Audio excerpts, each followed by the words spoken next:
ක්‍රිස්තුස් වහන්සේ තුල මා ප්‍රේමවන්ත සහෝදර සහෝදරියනි, ගීතාවලිය 90 අපිට ස්වාමීන් වහන්සේ සඳහන් කරනවා මෙසේ: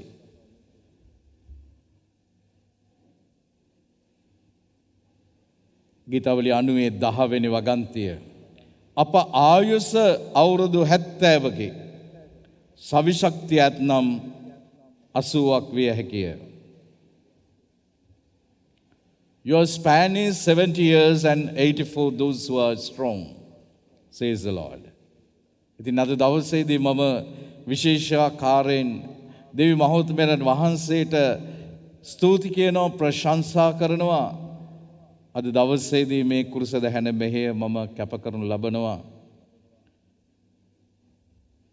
ස්වාමීන් වහන්සේගේ තුරුලට කැඳවාගත් මගේ පියාණන් මයිකල් මැක්ස්වෙල් පෙරේරා, උන්වහන්සේ මගේ තාත්තට මෙලව අවුරුදු 90ක් ජීවත් වෙන්නට උන්වහන්සේ වරප්‍රසාද ලබා දුන්නා. ඉතින් අපිට දුකක් නැහැ. මන්ද අපිට තියෙන්නේ දෙවියන් වහන්සේට ප්‍රශංසා කරන්නයි. මන්ද උන්වහන්සේ අපිට කියනවා, දෙවියන් වහන්සේ දුන්නේසේක, දෙවියන් වහන්සේ ගත්සේක, උන්වහන්සේට සදා මහිමයත් ප්‍රශංසාවත් ගෞරවයත් අත්වේවා. එනිසා ආරම්භයත් අවසානයත් ස්වාමීන් වහන්සේ. ඒ ස්වාමීන් වහන්සේට, උන්වහන්සේ හැර අපිට කිසිම ශක්තියක් නැහැ, බලයක් නැහැ, ජීවිතයක් නැහැ. අපි ගායනා කරමු. මම නුඹ කිසිදා ගීතිකා පොතේ ගීතිකාංක 7 ආරම්භය සමිඳුන් වේ.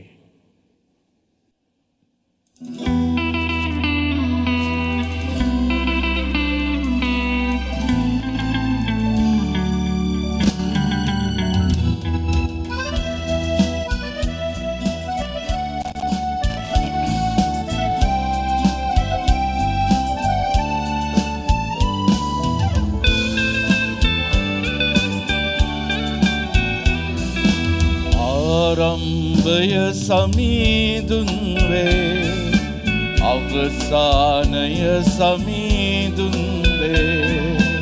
ආරම්භය සමිඳුන් වේ, අවසානය සමිඳුන් වේ. ඔබ හැරදා අපට සදා ජීවිතයක් නොමැත මේදා. ඔබ හැරදා අපට සදා ජීවිතයක් නොමැත මේදා.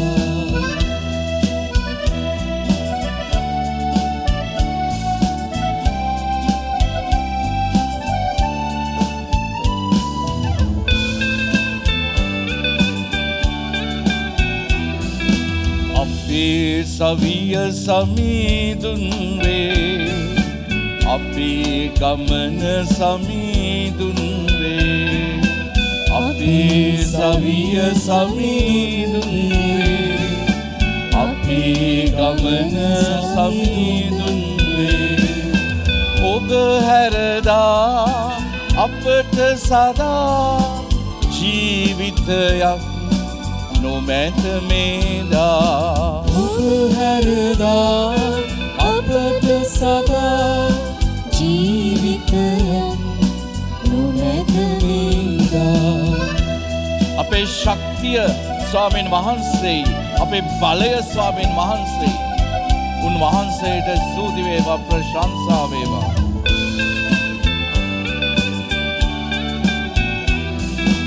අප ශක්තිය සමිඳුන් වේ, අපේ බලය සමිඳුන් වේ. අප ශක්තිය සමිඳුන් වේ, අපේ බලය සමිඳුන් වේ. ඔබ හැරදා අපට සදා ජීවිතයක් නොමැත මේදා. ඔබ හැරදා අපට සදා ජීවිතයක් නොමැත මේදා. අපේ මාවත උන්වහන්සේ අපිට කියනවා I am the way, the truth and the life. අපේ මාවත උන්වහන්සේ, අපේ ජීවය උන්වහන්සේ.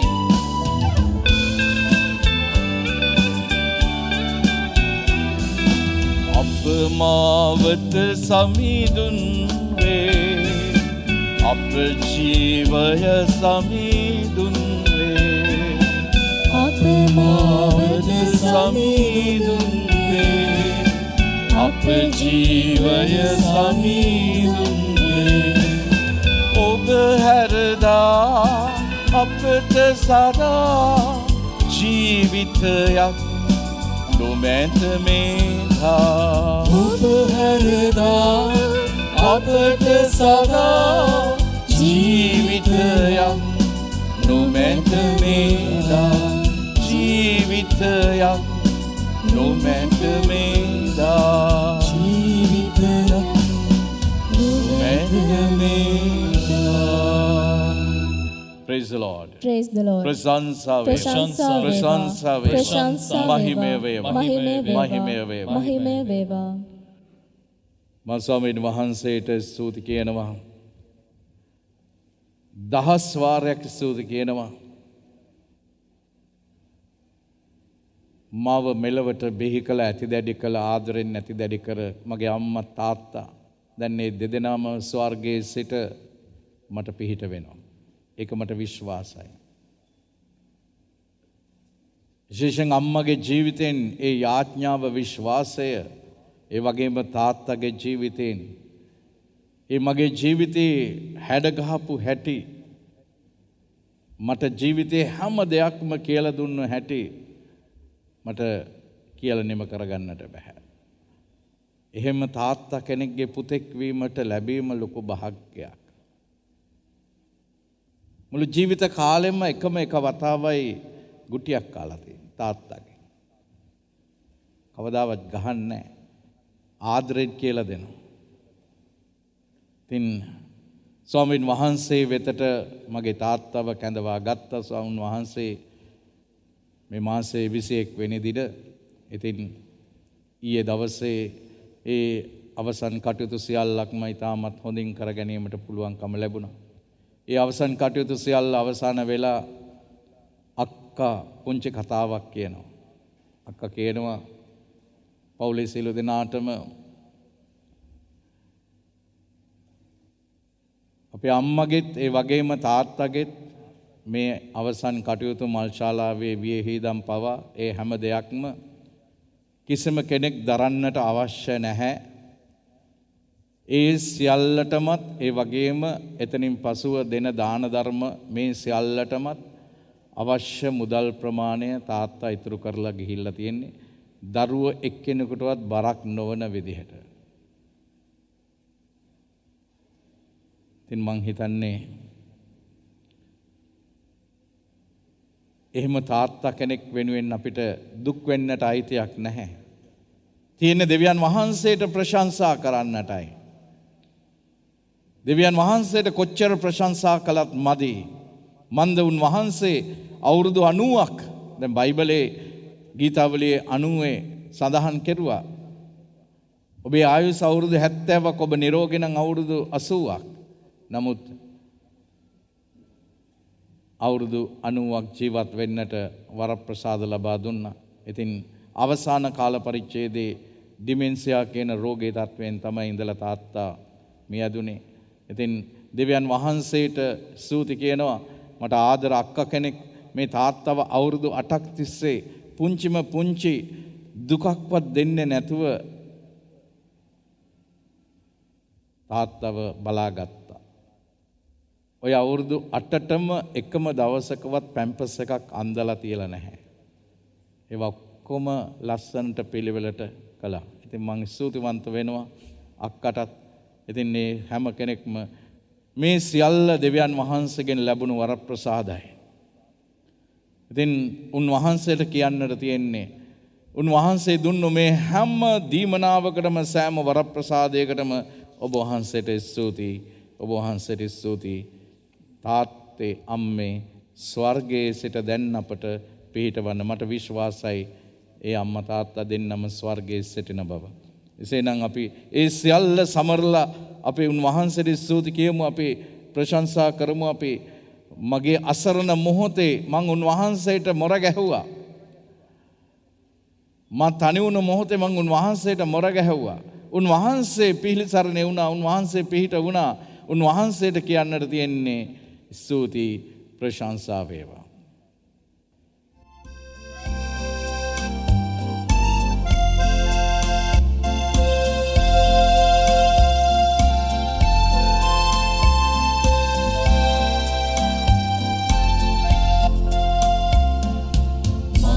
අසරණ මොහොතේ ඔබ මට සරණි වුණා. මා තනි වුණ මොහොතේ ඔබ මා ළඟ සිටියා. මා ලෙඩ වූ මොහොතේ මා සුවපත් කෙරුවා. මෙලෙසින් සමිඳුන් මා දිවියට ඇතුල් වුණා. මෙලෙසින් සමිඳුන් මා දිවියට ඇතුල් වුණා. තුති වේ මහිමය වේ, තුති වේ පැසසුම් වේ. තුති වේ මහිමය වේ,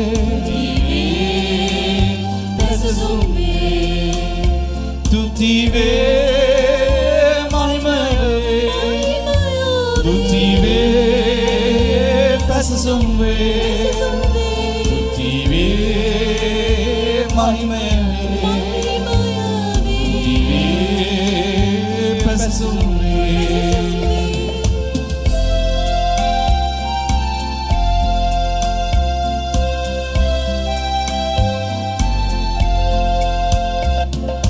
වැටුණු තැනින් නැගිටින්නට නොහැකිව මගක් සොයාමා ලතැබුවා. සමිඳුන් වෙත මා යන්නට මත්තෙන් එතුමන් මා අදටම ආවා. අලුත් ජීවයක් මට දී අතදී වැටුණු තැනින් මා ගොඩගත්තා. මගේ දිවි පනනල් ඇතිතුරු සැමදා කැපවන්නට මට සිත දුන්නා. කැපවන්නට මට සිත දුන්නා. වේ මහිමය වේ, තුති වේ පැසසුම් වේ. තුති වේ මහිමය වේ, තුති වේ පැසසුම් වේ. තුති වේ මහිමය වේ, තුති වේ පැසසුම් වේ. තුති වේ මහිමය වේ, තුති වේ පැසසුම් වේ.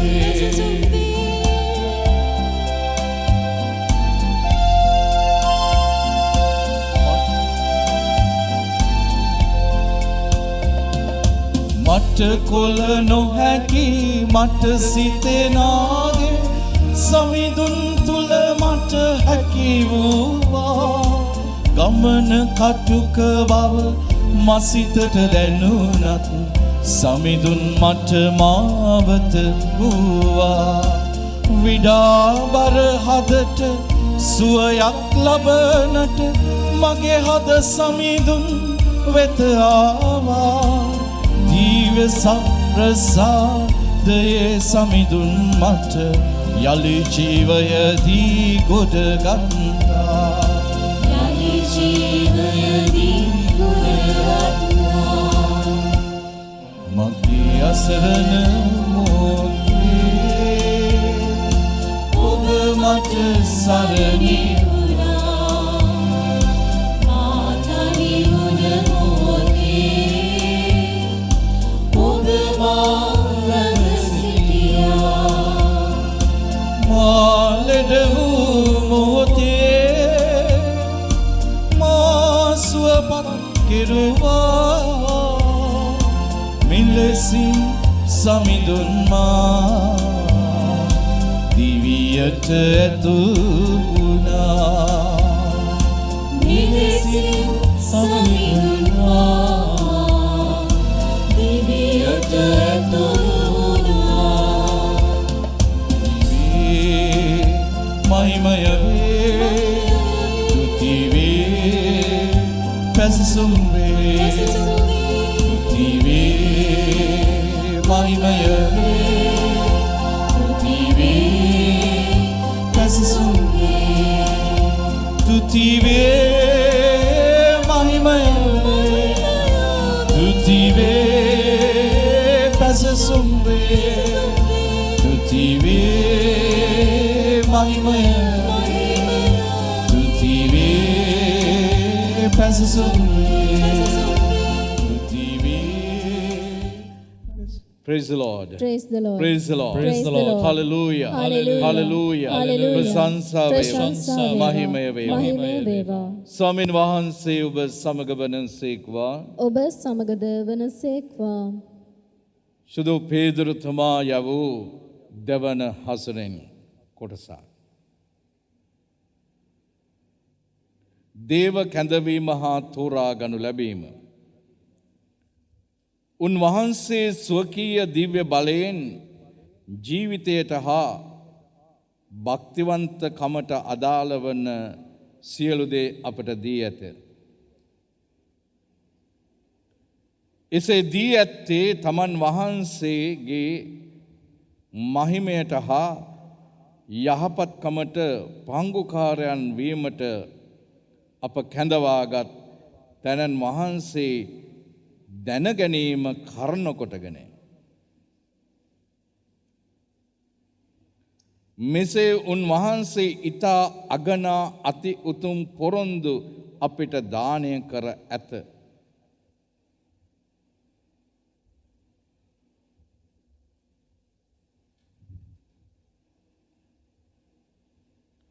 ලෝකෙහි ඇති දූෂ්‍යකමින් ගැලවී ඒ පොරොන්දු මගින් දේව ස්වභාවයට පංගුකාරයන් වන පිණිසය. එබැවින් ඔබේ මුළු වීර්යයෙන් ඇදහිල්ලට යහපත්කමද යහපත්කමට දැනගැන්මද දැනගැන්මට ඉවසිල්ලද ඉවසිල්ලට දේව භක්තියද දේව භක්තියට සහෝදර ස්නේහයද සහෝදර ස්නේහයට ප්‍රේමයද එකතු කරන්න. මේ ගුණදහම් ඔබ තුළ වර්ධනය වෙමින් පවතී නම් ඒවා අපගේ ස්වාමීන් වන ජේසුස් ක්‍රිස්තුස් වහන්සේ දැනගැනීමෙහිලා අලස වීමටවත් නිෂ්ඵල වීමටවත් ඔබට ඉඩ නොදෙයි. මේ ගුණදහම් නැති තැනැත්තේ අදූර්දර්ශී අන්ධ කෙනෙකි. දේව වාක්‍ය නම් මෙසේය. දෙවියන් වහන්සේට සෝස්ත්‍ර වේවා.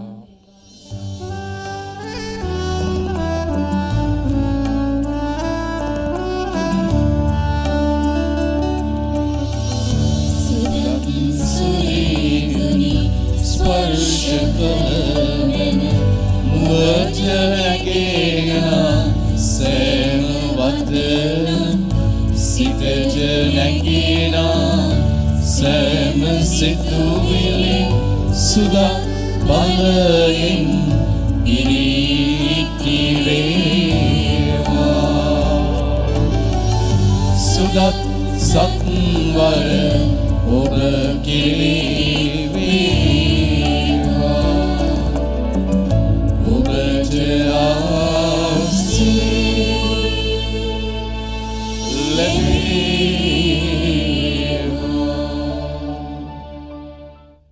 වාඩිවන්න. ක්‍රිස්තුස් වහන්සේ තුල මම ප්‍රේමවන්ත සහෝදර සහෝදරියනි.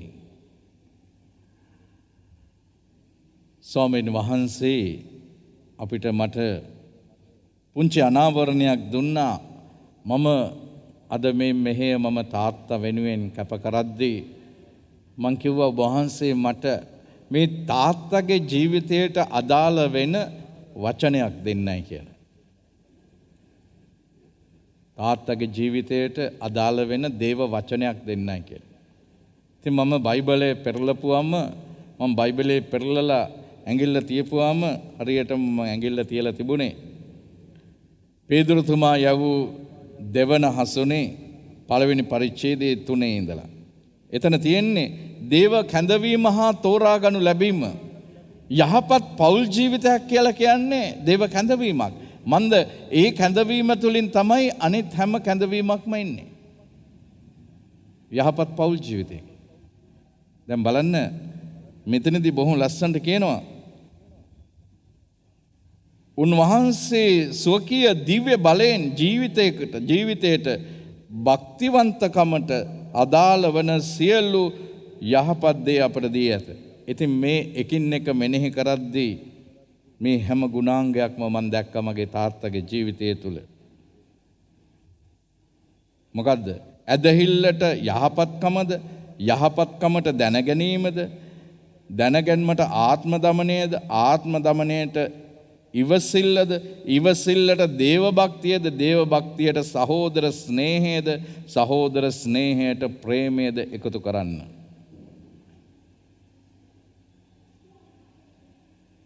මේ කියපු හැම ගුණාංගයක්ම මම දැක්ක තාත්තගේ ජීවිතය තුළ.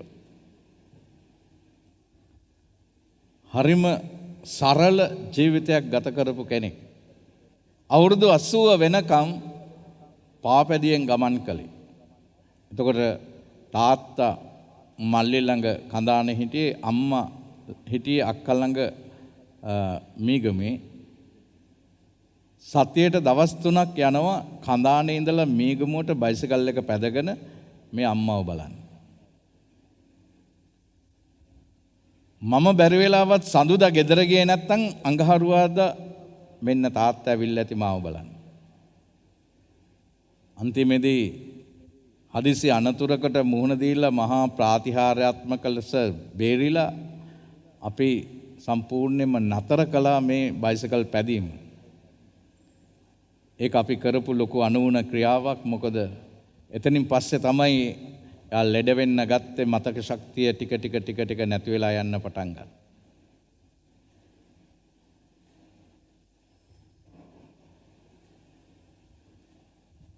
මල්ලංග මේ ඔෆිස් එකේ වැඩ කරනවා ජනක කියලා පුතෙක්.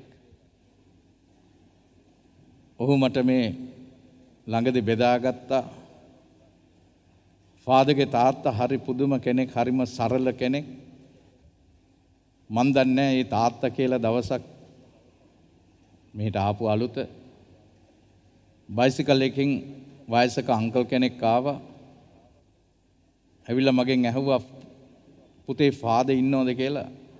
එතකොට මන් දන්නේ ෆාදර්ගේ තාත්තයි කියලා. මං කිව්වා නෑ අංකල්, ෆාදර් දැන් මේ රෙස්ට් කරන්න ගියේ. ඉතින් හවස 4 විතර වෙයි පල්ලෙහාට එද්දි. ඉතින් හවස 2ට වගේ ඇවිල්ලා තියෙන්නේ. හවස 4 එනකම් පල්ලෙහාට වෙලා ඉඳගෙන ඉඳලා. එතකොට ජනකත් එතන ඉන්නවා. ඔහුත් එක්ක කතා කර මම පල්ලෙහාට ඇවිල්ලා අනේ තාත්තේ ඔයා කොයි වෙලාවද ආවේ කියලා අහද්දි තමයි ඒ පුතා දන්නේ මේ මගේ තාත්තා කියලා. තාත්තා එයාට කියලාත් නැහැ මේ මං ෆාදර් ටෙරන්ස්ගේ තාත්තා කියලා. ඔහු කියලා තින්නේ එයාට කරදර කරන්න එපා. එයා මහන්සි වෙලානේ මං යන්නේ නැත්තේ රෙස් කරන්න. කමන්නේ ඉවරනකම් මං ඉන්නම් කියලා. මම තාත්තගේ අම්මගේ ජීවිතය ගැන ගොඩාක් මට දැනගන්නට ලැබිලා නැහැ. මට ඒකට වරප්‍රසාදයක් ලැබුණා, අවස්ථාවක් ලැබුණා. මගේ බයිපාස් එක කරලා මාස 3ක විතර කාලයක් මම අක්කා ළඟ හිටියේ. ලොකු අක්කා තමයි මාව බලාගත්තේ. ඒතකොට අම්මයි තාත්තයි දෙන්නම හිටියා. ඉතින් මේ දෙන්න කතා වෙනවා ගොඩක් දේවල්. ඉස්සර අතීතේ කරපු දේවල්, අපංකම් කරපු දේවල් ඔව කතා වෙනවා දෙන්නත් එක්ක. ඉතින් ওই අවස්ථාවේදී අම්මා කිව්වා මෙයා හරි වැඩ තමයි කරන්නේ. එක දවසක් මගුල් ගෙයක් තිබුණා යන්න අපේ නෑදෑ කෙනෙකුගේ. අපිත් බැඳපු අලුත. ඉතින් තාත්තා බොහොම ලස්සනට ඇඳගෙන යන්නේ ටයි කෝට් දාලා. බස් එකේ තමයි යන්න ඕනේ. පාරේ බස් එක එනකන් හිටියා. එතකොට වාහනයක් ගල් රෝලක් කැඩිලා. ඒක හදනෝ ඒ මිනිස්සයා. හැබැයි ඔහු හදන්නේ වැරදි විදිහකට වගේ තාත්තා දැකලා. ඊට පස්සේ කෝට් එක ගලවලා අම්මට දීලා.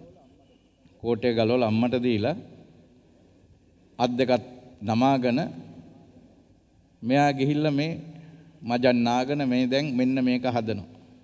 අම්මා අරහේ පුපුර ඉන්නවා. මිනිස්සු මේ දැන් පූජාව පටන් ගන්න වෙලාව හරි. සැරෙන් සැරේ කියන දැන් පූජාව පටන් ගන්නත් ඇති. ඔයා උතන මොකද්ද ඔය කරන්නේ? ඊට පස්සේ ඔහුට කියලා දැන් ස්ටාර්ට් කරලා බලන්න. ස්ටාර්ට් වුණා. පුතේ දැන් ඔයා යන්නයි කියලා. දැන් මෙයා අතේ මජන් අම්මා හොඳටම බයිනවා. බලන්න ඔයා කරපු වැඩේ. දැන් මේ පූජාවට යන්න හිටියේ. දැන් කොහොමද ඔයාව මෙහෙම පූජාවට ගෙනියන්නේ? තාත්තා බොහොම කෙටියෙන් පිළිතුරු දෙන්නේ. අම්මා 100ක් කිව්වොත් තාත්තා 2යි 3යි. තාත්තා මොකද්ද කිව්වේ? ඔයා ලෑස්ති උනේ පූජාවට යන්නයි. මං දැන් මෙතන පූජාව වුණා. ඒ ආනිසංසය ඒ දෙන්නට ලැබෙයි. දැන් අපි ගෙදර යන්න. එහෙම පුජ්‍යලේ. ඉතින් අපේ ජීවිතේ ගොඩාක් දේවල් අපිට කියලා දීලා තියෙනවා. මහා පුදුමාකාර දේවල් මුළු ජීවිතේටම ඇති වෙන්න පාඩම් කියලා දීලා තියෙනවා. ඉතින් අපිට මතකයි ගෙදර ඉරිදා දවසේ පොදුවේ තමයි කෑම කන්න ඕනේ. එතකොට මේසෙට කෑම බෙදලා ටික බෙදාගෙන තමයි කන්න ඕනේ. මොකද තාත්තා ඉංග්‍රීසි ක්‍රමයට හැදිච්ච කෙනෙක්. අම්මා ඉතින් සිංහල විදිහට.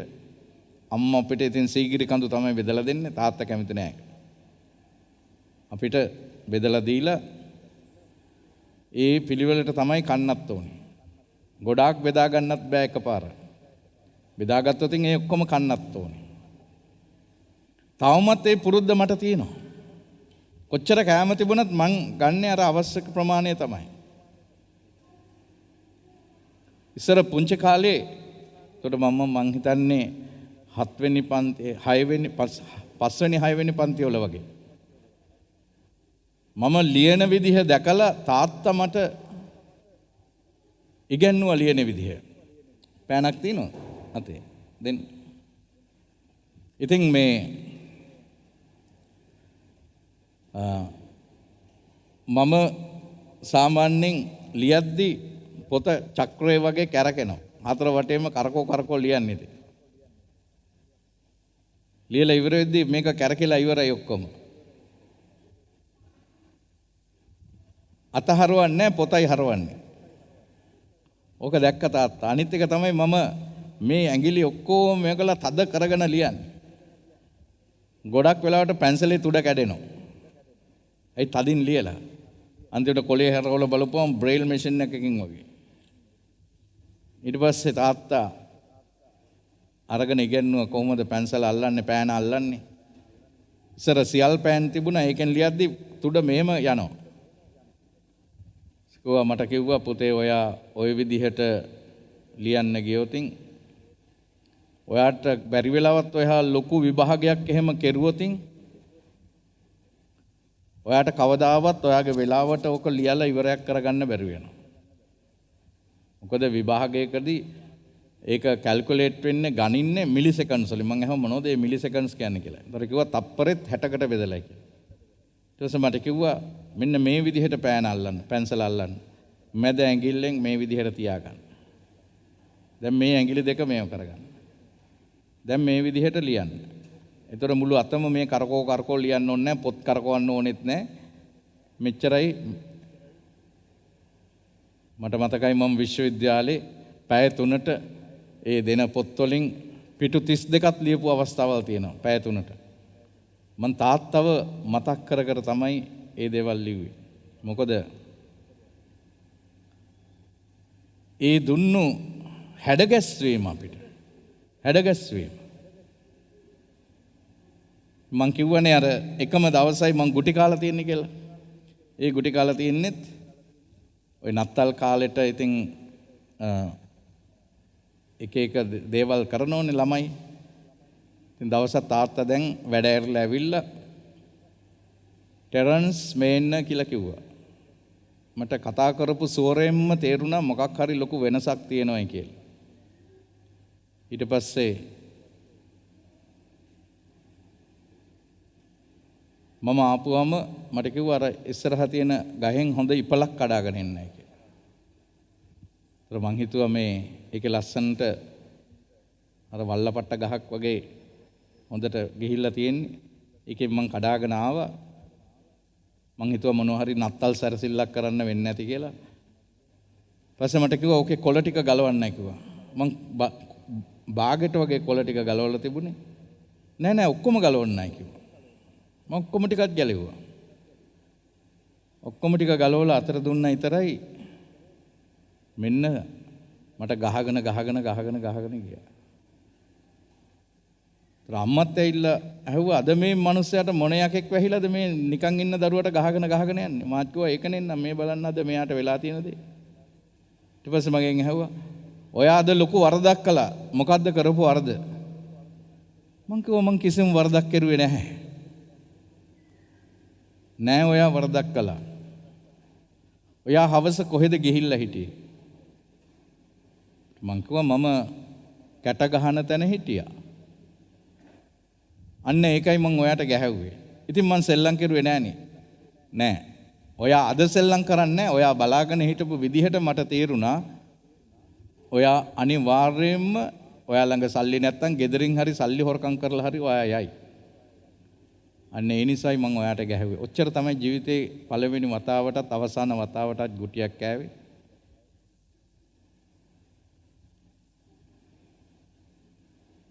ඒ වගේම තමයි ඒ තාත්තගේ ජීවිතය තුළ අපි දැක්කේ හුඟක් ඉවසීමේ ගුණාංගය.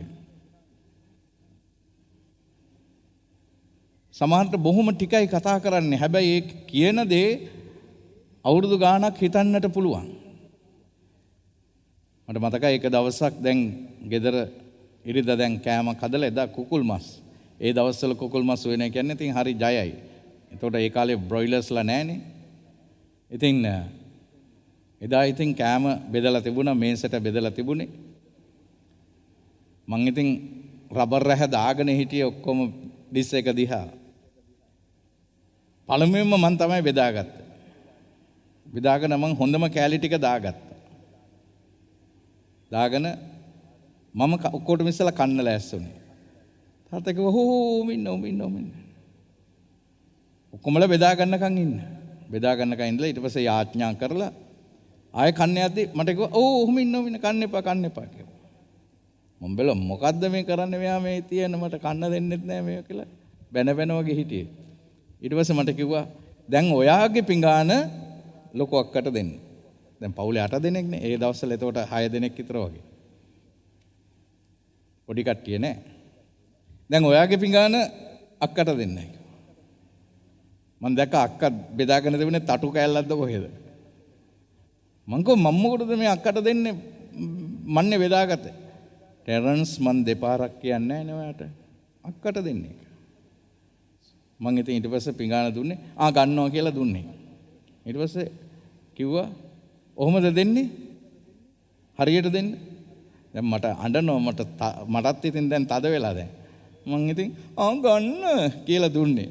ඉතින් ඊට පස්සේ අන්තිමට අක්කමට කෑල්ලක් දෙන්නේ නැද්ද? තාත්තා කිව්වා නෑ එපා. එදා අපිට ඉගෙනුවා හොඳ පාඩමක් තාත්තා. මොකක්ද එදා කියලා දුන්න පාඩම? තමුන් කාලා බඩ පුරව ගන්නවට වඩා තව කෙනෙක් කාලා බඩ පුරව ගන්නව දැකලා සතුටු වෙන්න ඉගෙන ගන්නයි කියලා. අම්මගේ උපන්දිනේ තිබුණා. මම හිතන්නේ 60 වෙනි උපන්දිනේද කොහෙද? එතකොට මම බ්‍රදර් කෙනෙක් සහෝදරතුමෙක් පූජාත්‍රය ලැබලා නැහැ. මම ආවා අම්මගේ උපන්දිනේට. ආපුවා මං ඇහුවත් කෝ තාත්තා කියලා. එදා නිවාඩු දවසක් පොයේ දවසක්ද කොහෙද? පස්සේ තාත්තාද වැඩට ගියානේ පුතේ කිව්වා. මම එහෙම මෝටර් සයිකල් එකේ ගියා. ඒතර නයිසෝල් එකේ තමයි ඒකල තාත්තා වැඩ කෙරුවේ. මං ගිහිල්ලා බලපුවම වැඩපොලේ කවුරුත් නැහැ. වැඩපොළ වහලා තියෙන්නේ. ෆැක්ටරි එක වහලා. මං ගාඩ් රූම් එකෙන් ඇහුවා මිස්ටර් පෙරේරා හැම ආවද කියලා. එතකොට ඒගොල්ලෝ කිව්වා මේ ආවා ඔන්න මේ පැත්තට ගියා I'm going to see my son කියලා ගියා කිව්වා. මගේ පුතාව බලන්න යනවා කියලා ගියයි කියලා කිව්වයි කියලා. මං කිව්වා මමනේ පුතා.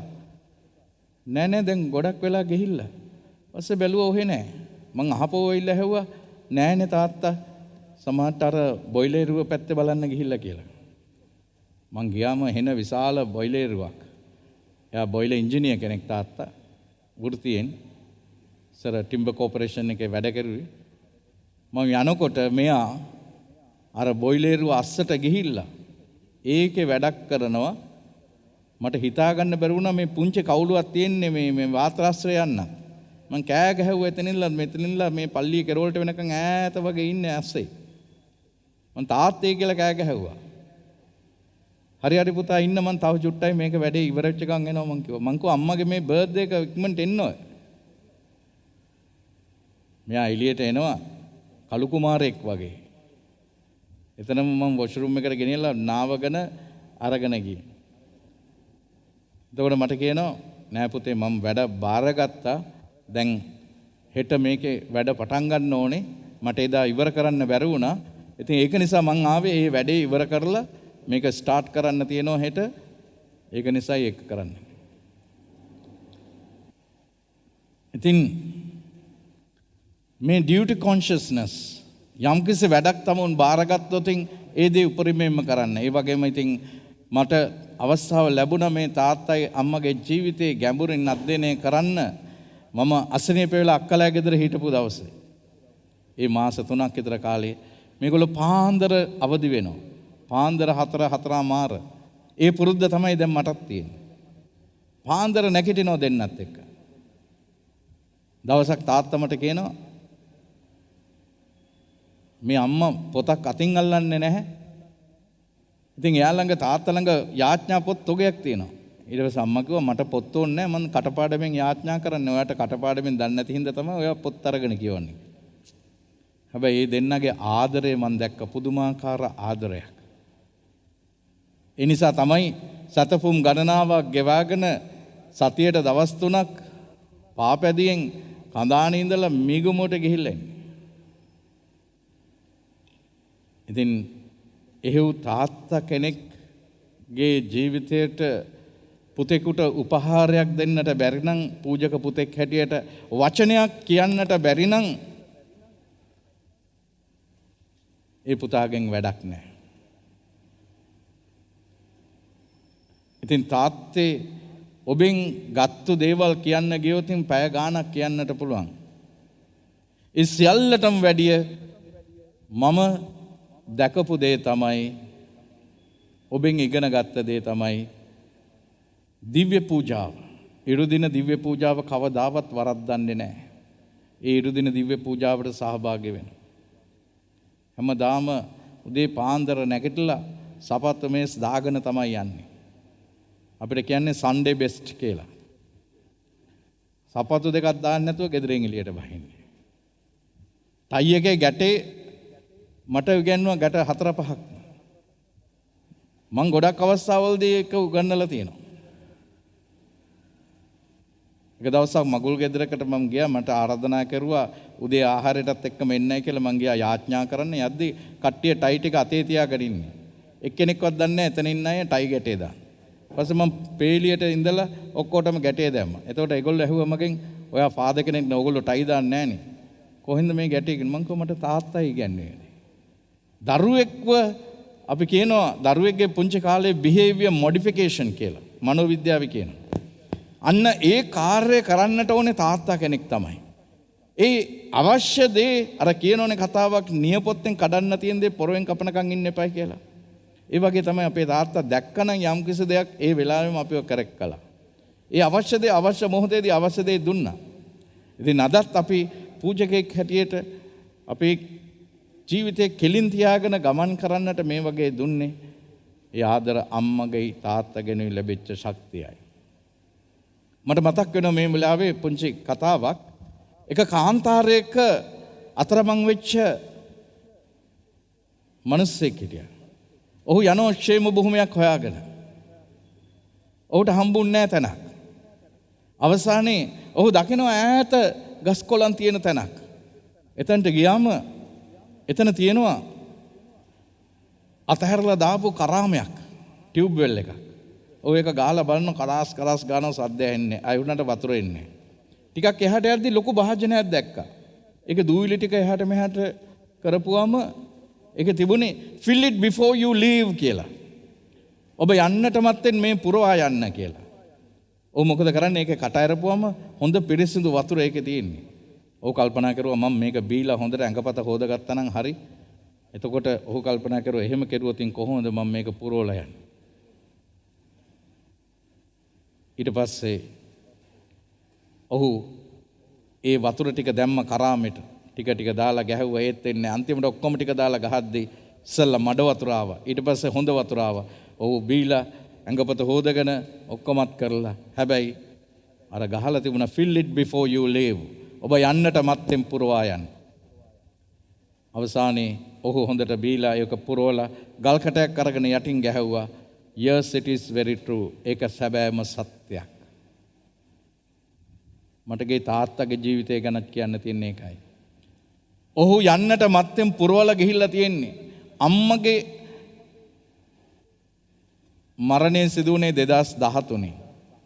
ඒ මරණයේ කටයුතු කිසි දෙයක් දරුවෙ එක්කෙනෙකුටවත් කරන්නට ඉඩ තිබුණේ නැහැ.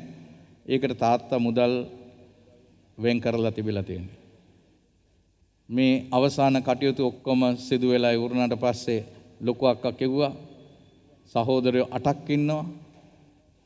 ඒ 8 දෙනාටම කිව්වා ඕගොල්ලන්ගෙන් කිසිම මුදලක් අවශ්‍ය වෙන්නේ නැහැ තාත්තගේ කටයුතු වලට. මල් ශාලාවේ ඒවා වියහිදෙනුත් ඉදිරියේදී ධාන්‍යමාන දෙනේවත් ඒ සියල්ලටම අවශ්‍ය දේවල් තාත්තා ඉතුරු කරලා ගිහිල්ලා තියෙනවා. එහෙම තාත්තා කෙනෙක්. Fill it before you leave. He has filled our lives with many things before he left. තාත්තයාට ජේසු පිහිටයි. මේ ගීතිකාව ඔබට සදාම උපහාරයක්ම වේවා.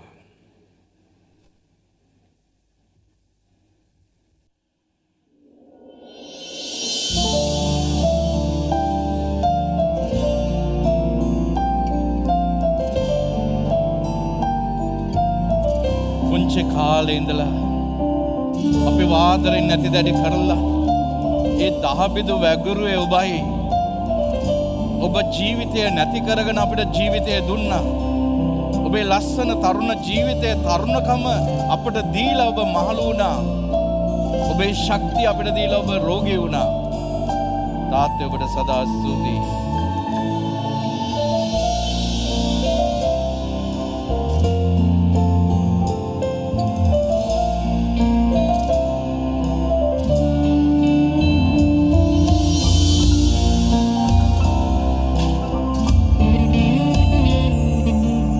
නිසා ඔබ වින්ද දුක් කන්දරා මැකී නොයේ කිසිදා. දරුවෝ නිසා ඔබ වැකිරු දහා බිඳු අපමණයි සදා. තාත්තේ ඔබේ ආදරයමයි නිරතුරු අප දුටුවේ. තාත්තේ ඔබේ ආදරයමයි නිරතුරු අප දුටුවේ. ඔබ දුන්නු දායාදය තමයි නොසැලෙන විශ්වාසේ. ඔබ දුන්නු දායාදය තමයි නොසැලෙන විශ්වාසේ.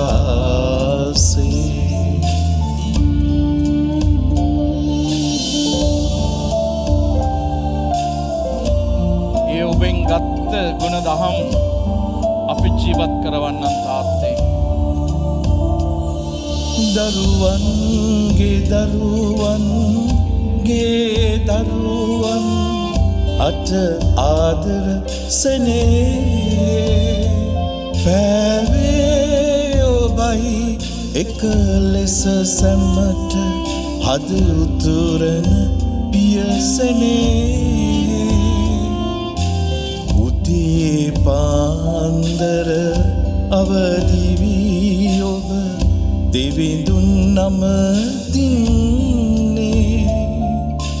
ඔබ ආදර්ශය අපගේ දිවියේ රැව් පිළිරැව් දෙන්නේ සදාමොක් සුව දෙන්න ජේසුනි මගේ තාත්තාට සදාමොක් සුව දෙන්න ජේසුනි මගේ තාත්තාට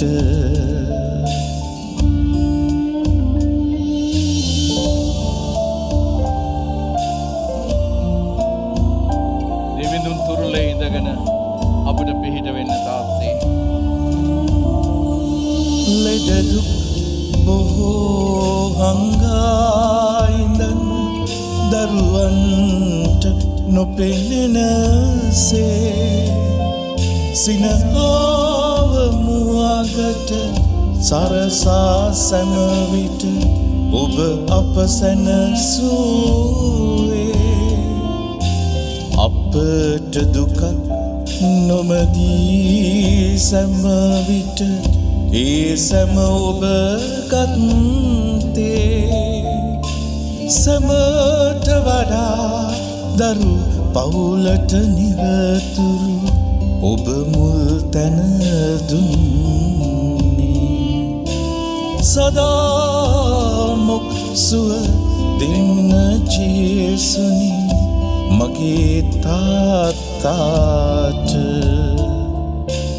සදාමොක් සුව දෙන්න ජේසුනි මගේ තාත්තාට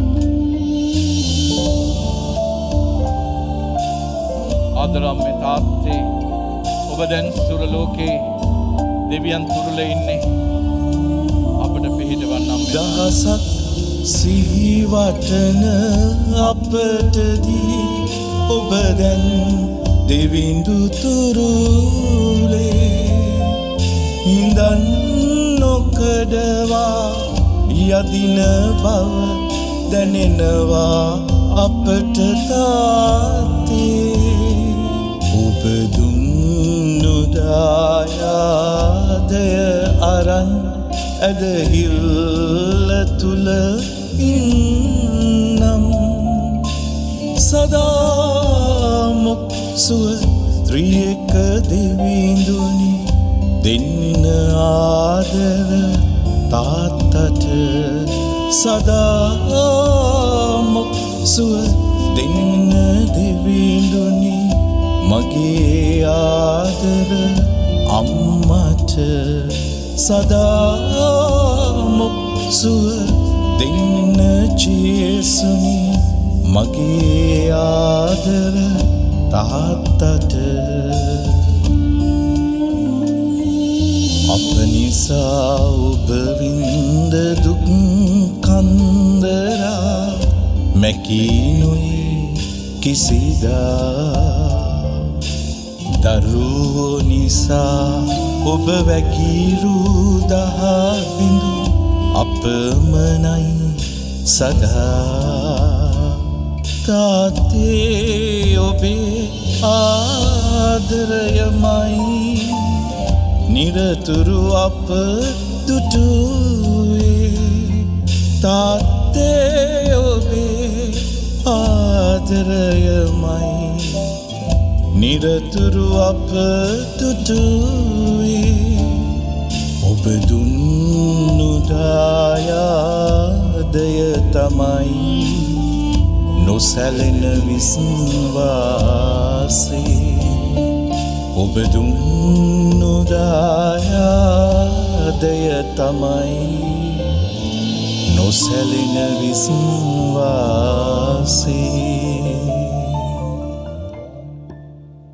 සප්‍රසාදී ජයමාන ස්වාමීන් වහන්සේ දැන් අප මැද වැඩ සිටිනවා. උන්වහන්සේ අපේ ශක්තියයි. උන්වහන්සේ අපගේ සුවයයි. උන්වහන්සේ අපගේ ජීවිතයයි. අපිට එක පේදුරු ලිපියේ 5 සිට 7 දක්වා කොටසේ සඳහන් වෙනවා. Cast all your anxiety on him because he cares for you. උන්වහන්සේ ඔබ ගැන සලකන හේයින් ඔබේ හැම කරදරයක්ම උන්වහන්සේට බාර දෙන්න. එසේනම් මේ මොහොතේ ඔබේ හැම කරදරයක්ම ස්වාමීන් වහන්සේට බාර කරන්න මේ මොහොතේ. අද කරදර බහුල සමාජයක අපි ජීවත් වෙන්නේ. අතර වටේම මේ කොරෝනා වසංගතය මිනිස් ජීවිත වෙලාගෙන යනවා. පවුල් පෙටින් මේ රෝගයට ගොදුරු වෙනවා.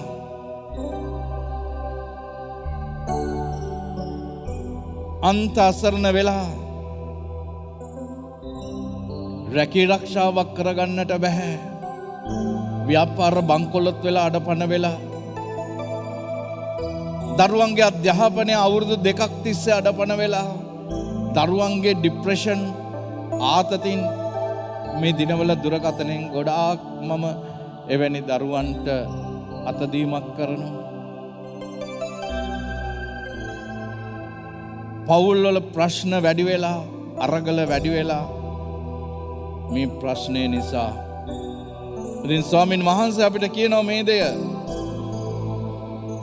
ඒ වගේම අපිට ගීතාවලියේ 55:22 කියනවා cast all your troubles unto me. Cast all your troubles unto him. He will never let you down. ඔබේ සියලු දුක් බර සමිඳුන් පාමුල තබන්න. එතුමානෝ සදහැවතුන්ගේ වැටීමට ඉඩ නොහරින සේක. එසේනම් උන්වහන්සේට බාර කරන්න මේ මොහොතේ. උන්වහන්සේගේම දෑතේ තබන්න.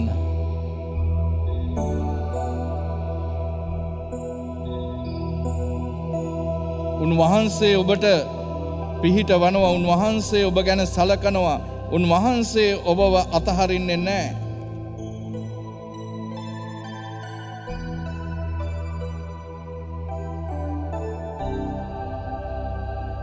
මට පසු ඔබ ගායනා කරන්න.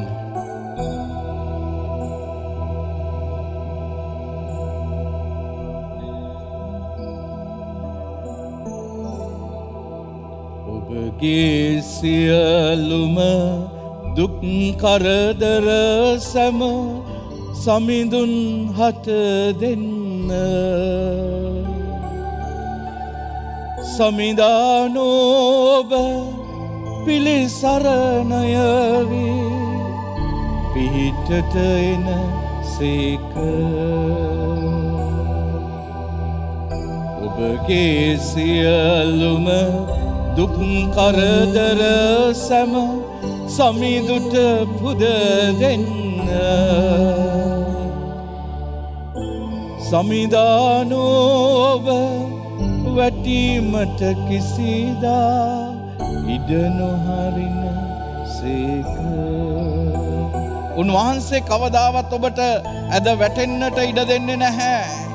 උන්වහන්සේ ඔබට ශක්තියයි. උන්වහන්සේට කියන්න මගේ වේදනා මගේ අසරණකම් බාරගන්න සමීදේ. හැමෝම මගේ වේදනා මගේ අසරණකම් බාරගන්න සමීදේ. ඔබේ ශ්‍රීලයෙන් මාව දුවනය කරන්න ස්වාමිනී. ඔබේ ශ්‍රීලෙන් මාව දුවනය කරන්න ස්වාමී. ඔබේ ශ්‍රීලෙන් මාව සුවපත් කරන්න ජේසුනි. ඔබේ ශ්‍රීලෙන් මාව සුවපත් කරන්න ජේසුනි. ගොඩක් අය ඉන්නවා ජේසුනි අද බොහෝ ඇබ්බැහිවීම් වලට ගොදුරු වෙලා ඉන්නවා ජේසුනි. ගොඩ එන්නට බැරි මත්ද්‍රව්‍ය තුල ඇබ්බැහි වෙලා ඉන්නවා ජේසුනි. ඔබ වහන්සේට පමණයි පුළුවන් ජේසුනි. ඔබ වහන්සේ ඉදිරියට ගේනවා. සප්‍රසාදේ ජීවමාන ස්වාමින් වහන්සේ ඉදිරියට ගේනවා ජේසුනි. ඔබ වහන්සේගේම දෑතට බාර කරනවා මේ මොහොතේ. ඒ හැම කෙනෙක්වම ඔබ වහන්සේ දැන් ස්පර්ශ කරන්න ජේසුනි. හිසේ ආබාධ තුල ඉන්න අය, ඇස්වල ආබාධ තුල ඉන්න අය ජේසුනි සුවය දෙන්න. ඇහැක ශල්‍ය කර්මයකට භාජනය වෙලා ඒ ඇසේ පෙනීම අහිමි වෙලා තියෙනවා ජේසුනි. ඔබ වහන්සේට පුළුවන් නේද ජේසුනි ඒ අයට සුවය දෙන්න? මේ මොහොත වන විට මේ කොරෝනා වෛරසයට ගොදුරු වෙලා පවුල් පිටින් අසරණ වෙලා ඉන්නවා ජේසුනි. ජේසුනි ඔබ වහන්සේට පේනවා නේද මේ හැම කෙනෙකුගේම අසරණකම?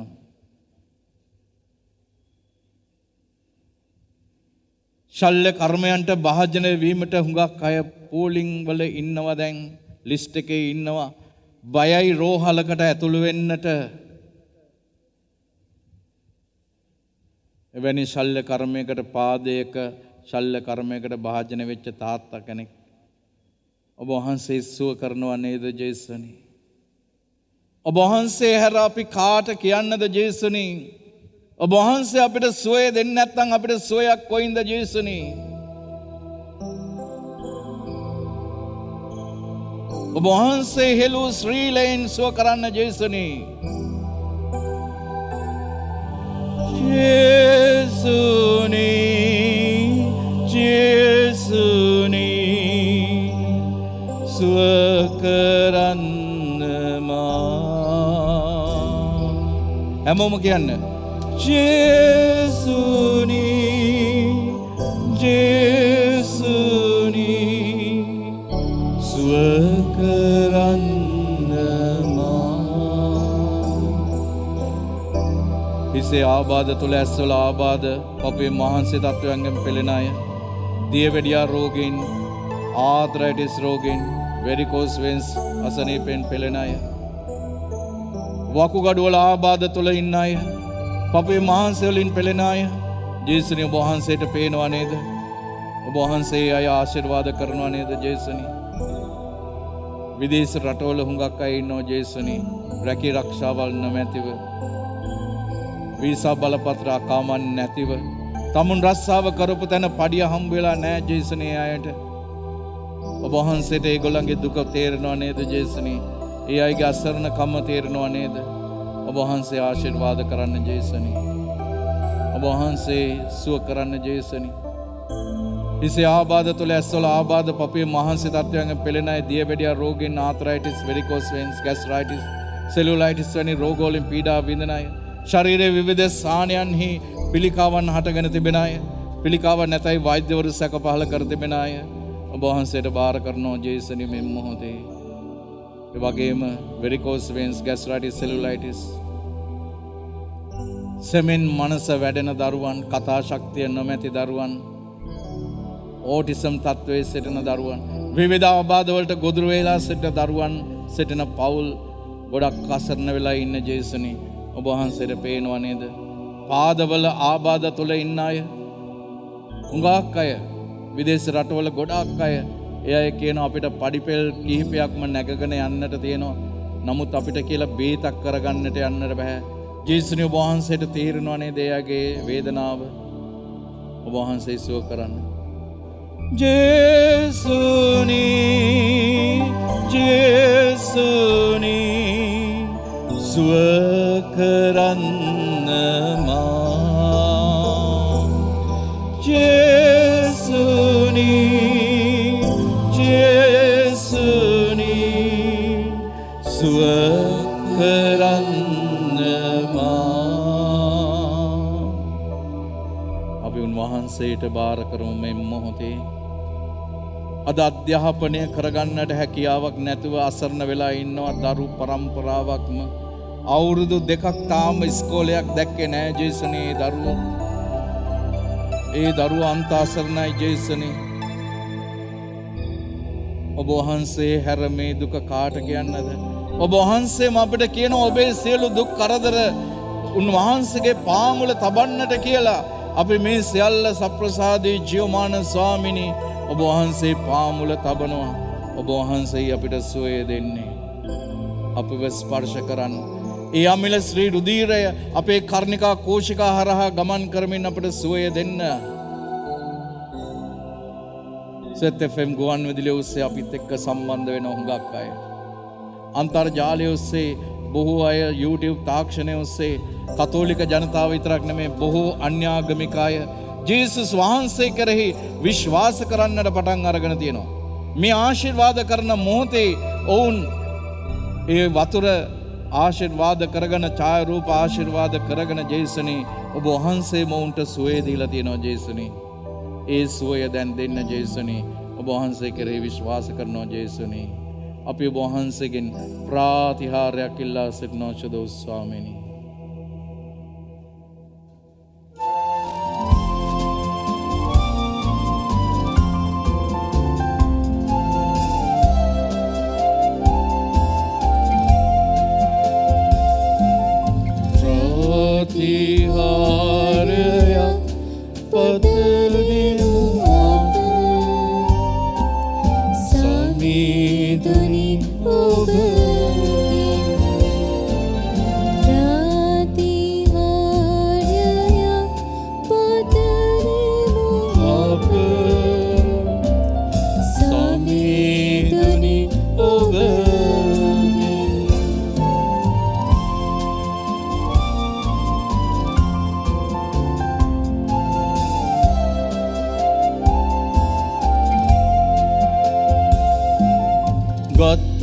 සිත ලෙඩ කරනා රෝදුක් බියදුරලා වසංගතය පහ කරන්න ඉහලින් නොබේ අභිමතය පතා ප්‍රාතිහාරයක්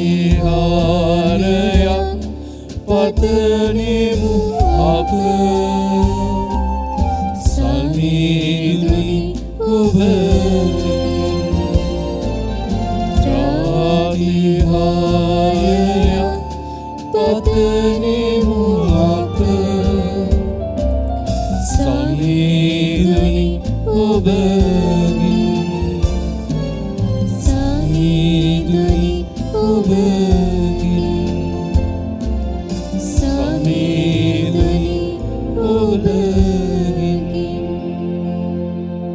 උන්වහන්සේ ස්වර්ගෙන් පූපෙවුනට දෙවවදාලසේක. සෑම ප්‍රබෝධයක් මෙහි අඩංගු වී ඇත්තේය. යාචනා කරම්හ. ඔබගේ සියලුම දුක් කරදර සමිඳුන් පාමුල තබන්න. සදහැවතුන්ගේ වැටීමට එතුමානු කිසිවිටකත් ඉඩ නොතබන බව පවසා වදාළා වූ ශුද්ධ ස්වාමිනී අප ජීවිතයේ සියලුම කරදර කම්කටොළු ලෙඩ දුක් ණයබර මේ සියල්ලක්ම ඔබ වහන්සේගේ පාමුල තබන්නේමු. ඔබ වහන්සේම වෙතින් ලැබෙන්නා වූ සුවයත් සැනසීමත් තුළ අප ජීවිත වඩ වඩා ශක්තිමත් කළ මැනව. ඔබ වහන්සේ වෙතට කැඳවාගත් අපාදර පියානන්ද මවටද ඔබ වහන්සේගේ ශ්‍රී මුහුණේ ආලෝකය දැක ගැනීමේ භාග්‍ය උදා කර දුන මැනව. ඔබ වහන්සේට සදා මහිමයත් ගෞරවයත් ප්‍රශංසාවත් අත්වේවා. ආමේන්. අපි දැන් සප්‍රසාදේ ජීවමාන ස්වාමින් වහන්සේගේ ඒ මහඟු ආශිර්වාදය ලබා ගනිමු. දැන් අපත් එක්ක සජීවීව සහභාගී වන්නා වූ හැම කෙනෙක්ම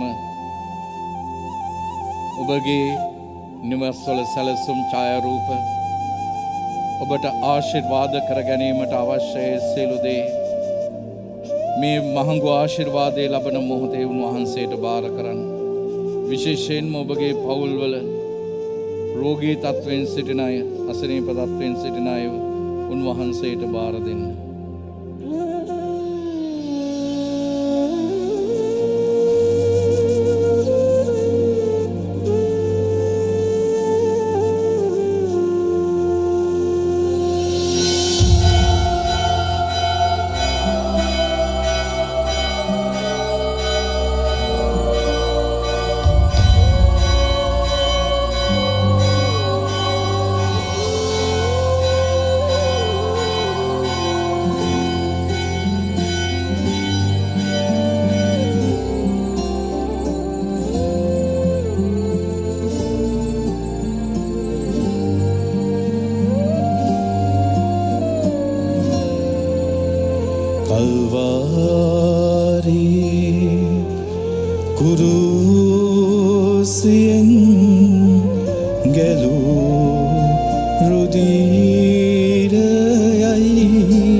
උන්වහන්සේගේ දේහෙන් කඩා හැදුනා වූ ඒ අමිල ශ්‍රී රුධිරය අපේ ගතේ අපේ සිතේ සෑම තුවාලයක්ම සුවපත් කරමින් අපව බලගත කරන්නා වූ ශුද්ධ ස්වාමිනී ඔබ වහන්සේගේම අමිල ශ්‍රී රුධිරයෙන් අපව දෝණය කොට අපව සුවපත් කළ මැනව. ජීවමාන ජේසුස් ක්‍රිස්තුස් ස්වාමිනී විවාහ ජීවිතයට පත් වෙලා තවමත් දරුවන් නොමැතිව හුඟක් අසරණලා ඉන්නවා. ඒ පවුල් ආශිර්වාද කරන්න ජේසුනි. රැකී රක්ෂා නොමැතිව අසරණව සිටින අයට සැනසීම දෙන්න. රැකී රක්ෂාවල් දෙන්න ජේසුනි. ඔබ වහන්සේගේම අමිල ශ්‍රී රුධිරයෙන් රෝගීව සිටින හැමට සුවය දෙන්න ජේසුනි.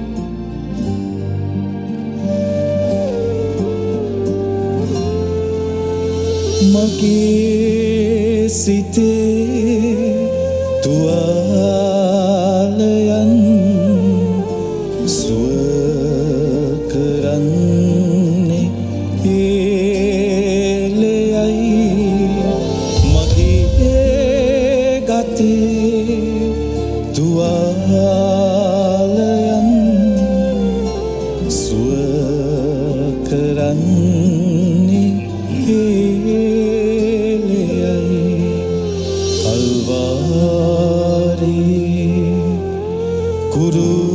කුරුසියෙන් ගැලූ රුධිරයයි